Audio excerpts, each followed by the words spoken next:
Welcome to my review of RedwoodJS.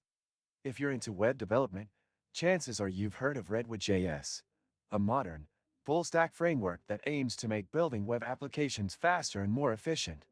It uses a unique combination of React, GraphQL, and Prisma to streamline both front-end and back-end development.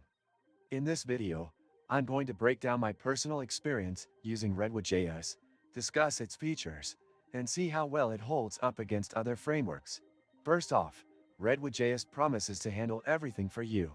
Everything from database management to API creation, and even front-end routing. This makes it a full-stack framework, meaning it aims to provide a complete solution for developers, reducing the need for additional tools or libraries. If you open the description of this video, you can find many useful links to various resources. Do this after watching the video. The core of RedwoodJS is its use of React for the front-end, GraphQL for data handling, and Prisma for ORM, object relational mapping. This setup makes it incredibly easy to get started with full-stack development because it ties everything together into one smooth workflow. One of the things that stood out to me was the developer experience. RedwoodJS has a highly opinionated structure, which can be a good thing for those who want a predictable, structured approach to development. For React developers, the integration with GraphQL is a huge advantage. You're able to define your GraphQL queries in the front end and seamlessly pull data from the back end, all without worrying about complex boilerplate code. The Prisma ORM is another standout feature, simplifying database management with its easy-to-use schema and query language. However, no framework is perfect.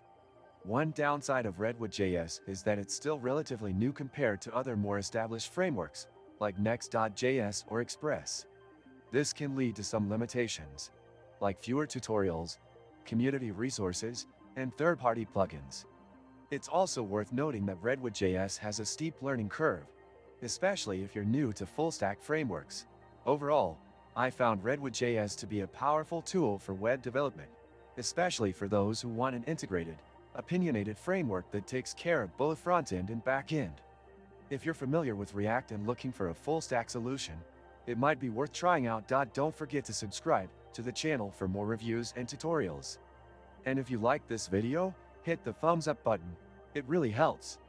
Thank you for watching.